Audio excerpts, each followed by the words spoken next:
channel Gắt Nguyễn Channel. Và hôm nay á, mình sẽ nói về kim báo xăng của đồng hồ xe quay phổ thông nha các bạn, xe quay Trung Quốc.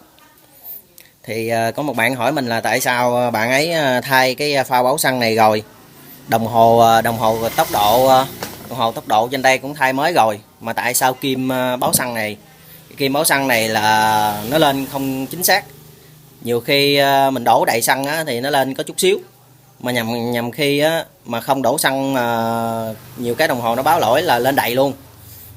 Mà bạn ấy là đã thay cái phao báo xăng ở đây nhiều lần rồi, điện câu cũng chính xác rồi, nhưng mà tại sao là trên kim đồng hồ báo xăng nó lại báo không chính xác. Giờ mình sẽ nói như thế này, là xe mình, chiếc xe mình này nè, chiếc xe mình đang chạy á, là lúc đó mình mới mua đồng hồ này, còn mới nè, chạy có 950 mấy cây nè các bạn, là đồng hồ này mới luôn nha. Đó là lúc mình mới mua về á, là mình đổ xăng mình cũng thay báo xăng như vậy đó, mà cái kim xăng này nó không lên chính xác. Mở phao xăng là mở khóa lên là nó không báo chính xác rồi. Đó, không chính xác là mình câu điện đúng hết trơn rồi đó nha. Bây giờ mình sẽ nói về cái kim xăng này, và mình đã chuẩn bị cái đồng hồ như thế này đó, để mình nói cho các bạn vì sao mà kim xăng báo sai, mà đồng hồ mới, phao xăng mới, câu dây điện đúng luôn mà nó báo xăng không chính xác. Rồi bây giờ mình sẽ nói về tại sao mà nguyên nhân nó bị như vậy. Cái nguyên nhân cái kim xăng này á, nó báo không chính xác á, là tại vì cái đồng hồ Trung Quốc bây giờ, những cái đồng hồ xe Trung Quốc này nè, bây giờ là nó báo không có chính xác nha các bạn. Khi đâu phải đồ mới là báo chính xác đâu, trừ khi đồng hồ có hãng này kia thôi. Đó là lúc lắp ráp á, là người ta gắp cái kim này nè là gắp sai, hoặc thứ hai là cái chân ở dưới cái kim á, cái kim xăng mình á, nó bị lỏng, bởi vì khi mình mở phá là cái chấu từ ở dưới đi lên cái kim này nè, là nó chạy nhưng mà cái kim này nó không có bắt, nó lỏng á, không có bắt vào chân đó, dẫn đến là tình trạng là cái kim xăng này nó báo không chính xác.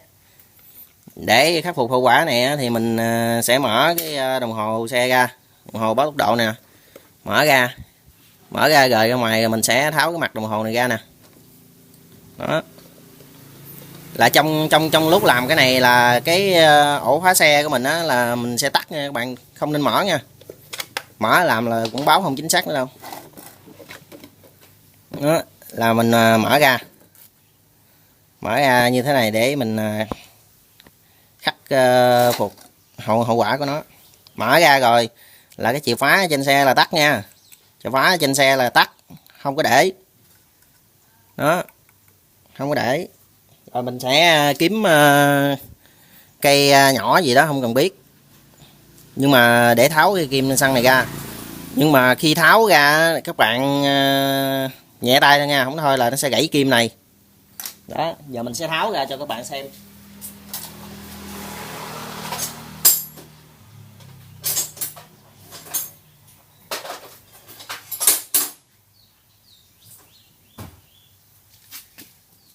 Bây giờ mình sẽ tháo ra cho các bạn xem này, sẵn mình làm luôn nha. Kênh mình chỉ chia sẻ về kinh nghiệm xe thôi, chứ mình lên đây mình không có dám dạy hoặc là hướng dẫn gì nha các bạn. Đó, kiếm cây nhỏ vậy nè, đặt vừa đầu hai đầu ốc trên đồng hồ nha, mở nhẹ nhàng thôi nha, không thôi là nó sẽ gây ra là gãy kim đó. Nhẹ nhàng lên, nó kim lên nè các bạn thấy không. Trong khi mở cái kim này á, là cái ổ khóa xe là phải tắt nha, mình nhắc lại như vậy đó. Đó là nguyên nhân là như thế này. Cái cây đót này nè, cây kim để bắt vô cái kim xăng ở trên này là nó bị lỏng với cái chấu này nè. Thấy cái này rộng mà cái kia nhỏ quá, lỏng. Là khi lắp ráp rồi đó là người ta xuất xưởng người ta bán ra là mình mua về mình mở là kim nó báo xăng đâu được đâu. Khi mở phá thì cái cây chấu ở dưới trung tâm á, nó sẽ lên xăng, nó lên xăng ở dưới không có hư nha, không có bị gì, không có bị lỗi gì nha các bạn. Nguyên nhân là do lỏng cái kim này nè. Nó mở là cây này nó lên chính xác, lên bình thường, là nói là phao xăng mình còn ngon nha. Cái phao xăng báo xăng nãy trong bình xăng lớn đó, dưới điện mình câu chính xác rồi đó. Mở là cái này quay xăng nó sẽ báo lên, nhưng mà cây kim này nó không chịu quay. Nhằm khi nó bắt nó hên quá, nó dính được chút xíu rồi nó sẽ quay lên được một chút, hoặc là nó đứng im, hoặc là có thể mở lên nó lên đầy bình luôn, nó lên ghê vậy đó. Đây mình sau đây mình sẽ chỉ cách khắc phục. Rồi mở kim xăng này ra, ổ phá máy, nhắc lại một lần nữa, ổ phá máy là phải tắt đó. Đó rồi bắt đầu là mình sẽ chích nhanh tay nha, chích keo dán sát vô cái lỗ này một tí keo dán sắt nha, chích vô đây. Rồi trong khi tắt chìa phá thì cái này nó cũng trở về vị trí là bình xăng đã hết. Là trên những cái đồng hồ đời mới giờ nó sẽ có cái cây chân chỗ chữ E này nè, để chịu cái kim xăng lại đó. Xong rồi mình chích keo dán sắt vô rồi mình sẽ lắp đặt cây kim xăng về vị trí nó, về vị trí cái chân chỗ hết xăng nha. Là mình tắt ổ phá rồi là đương nhiên là nó sẽ xuống báo là xuống tới chữ E rồi. Rồi chích keo dán sắt vô rồi để khoảng 1-2 giây, lắp đặt vô, mình chỉnh sao cho nó về vị trí nha. Keo dán sắt là nó dính dữ lắm nha. Nếu mà hết xăng tới chữ E phải không, hình như là tới đây hết xăng nè đó, mình lắp đặt kim vô, nha bạn. Rồi mình đè như thế này, mình giữ khoảng trong vòng 30 giây hay 1 phút gì đó đó, xong cho nó dính chặt rồi mình mới buông ra. Mình buông ra thì trong thời gian đó nếu mà mình kỹ á, thì mình không nên mở chìa phá để cho nó lâu một chút, cho nó dính keo chắc rồi mình hãy mở phá lên. Nhưng mà khi chích keo dán sắt vô đây chích ít thôi nha bạn. Các bạn mà nếu mà chích nhiều quá là nó sẽ chảy xuống dưới, là sẽ gây ra tình trạng là cứng kim xăng, là lại đồng hồ mới đó. Cứng cái kim nhỏ xíu ở dưới hồi nãy đi lên đó, mình chỉ các bạn đó. Đó là dán vô đợi. Rồi xong, đợi xong cho nó khô rồi mở phá lên là kim xăng sẽ báo bình thường nha các bạn. Kim xăng sẽ báo bình thường. Tại vì chiếc xe của mình á, chiếc xe hồi nãy mình lấy mở phá cho các bạn coi đó, là lúc mình mua đồng hồ mới về cũng vậy đó, là mình đã tháo cái mặt ra, mình làm bây giờ báo xăng bình thường nha các bạn. Đó, mình trả lời câu hỏi cho một bạn ở trên YouTube. Hôm qua bạn hỏi mình xe quay game gì cũng vậy nha bạn. Đồng hồ bây giờ mua 3 cái đồng hồ Trung Quốc bây giờ sao không, khó diễn tả quá. Nhằm thợ mà không có kinh nghiệm, thợ mới ra nghề á, giật te tua luôn á. Đây là 3 con dây của cái báo xăng nè.